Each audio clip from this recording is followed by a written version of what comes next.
to the first enlisted sailor who salutes him or her. The exact origin of the custom is arguable, but it probably began before the U.S. Armed Forces were organized. British regiments stationed in colonial America brought with them a number of customs and traditions that were retained by the newly formed American Armed Forces. One status symbol highly sought by newly commissioned British officers was to have a servant assigned to them. The servant was normally an enlisted sailor who was responsible for ensuring the officer's kit, dress, and field uniforms and personal equipment were serviceable at all times. The enlisted sailor was also responsible for teaching the officer the ship's history, tradition, and customs. This custom continued to grow within the British military and newly formed American units. American second lieutenant in 1816 received a monthly base pay of $25, a $3 ration allowance, and $1 for an enlisted advisor.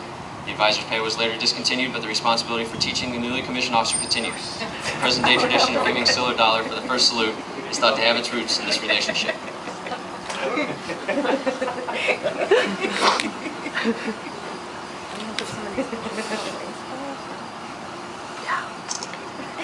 Nancy Edwards, the floor is yours.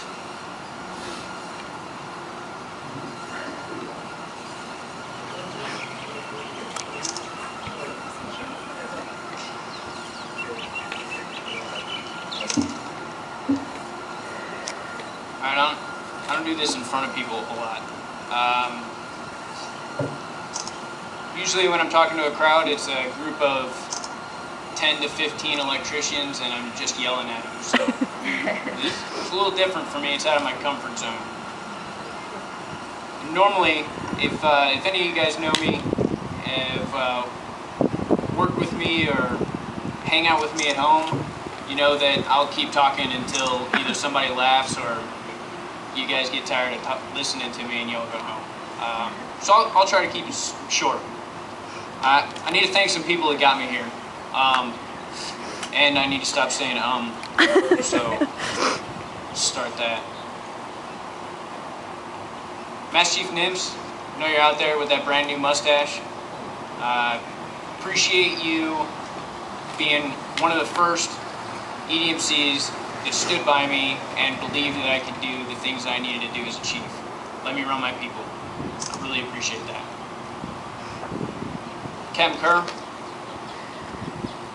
you put out on the 1MC right before I made the choice to actually put in my officer package that the guys on the ship, on the Bremerton, should put in an officer package if they want to do it because you were at 100%. Nobody has put in a package under you that didn't get picked up.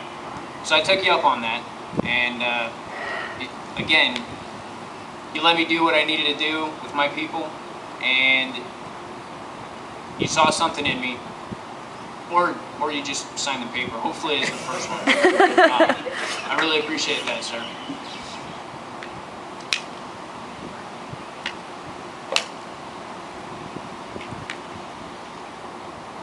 Biggest group of people that I need to thank, and I don't see a whole lot of them out there, although now they blend in because they just wear black pants, khaki tops.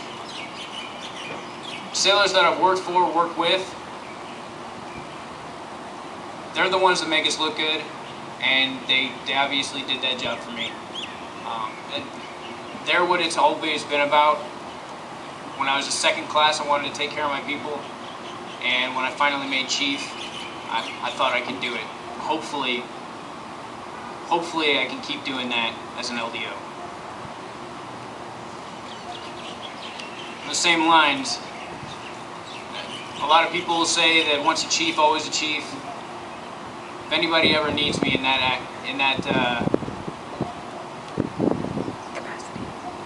if anybody needs me to put my anchors on and do that job, I'll always be there for you.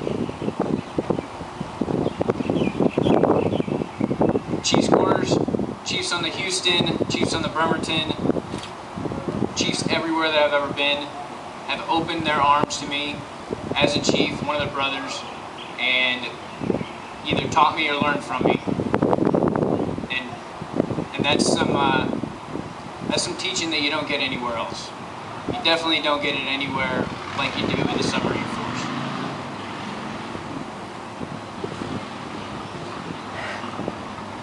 Mom,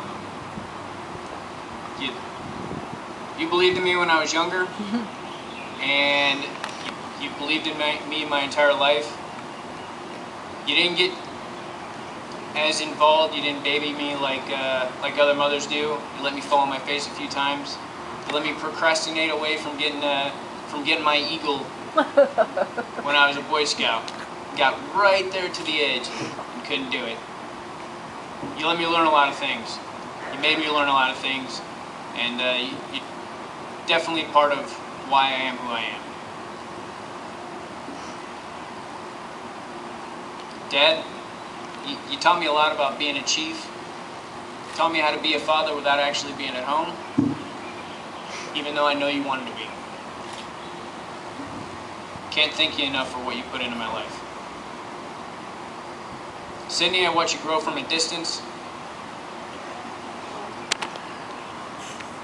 And because I'm doing this, I'll probably get to see you grow even less than I did before. But I'm always there. And on the surface fleet, I can call you home. I can call you at home every day, so that's a plus. Courtney, can't thank you enough.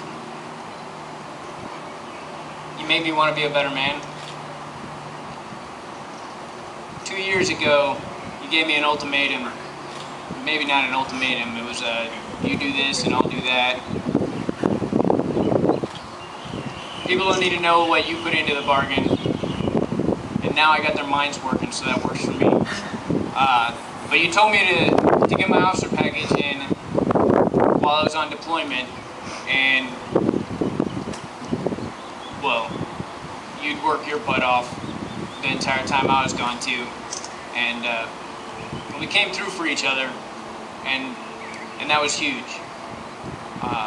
You push me like no one else has. You make me want to do things to better myself and be there for my family, even when I can't actually physically be there. There's this thing that you keep telling me that I probably wouldn't be able to do this if you weren't here, and I want to dispel that. That's just a rumor that Navy wives tell, I think. We can actually do this by ourselves if we wanted to, but I have no desire to do this with anybody else. Work my ass off every day so that I can come home to you. And I could go on and on, but really appreciate you guys coming out here. Guys I worked for at Squadron. I even see an old rusty Master Chief back there. Appreciate everybody coming out here, and thank you.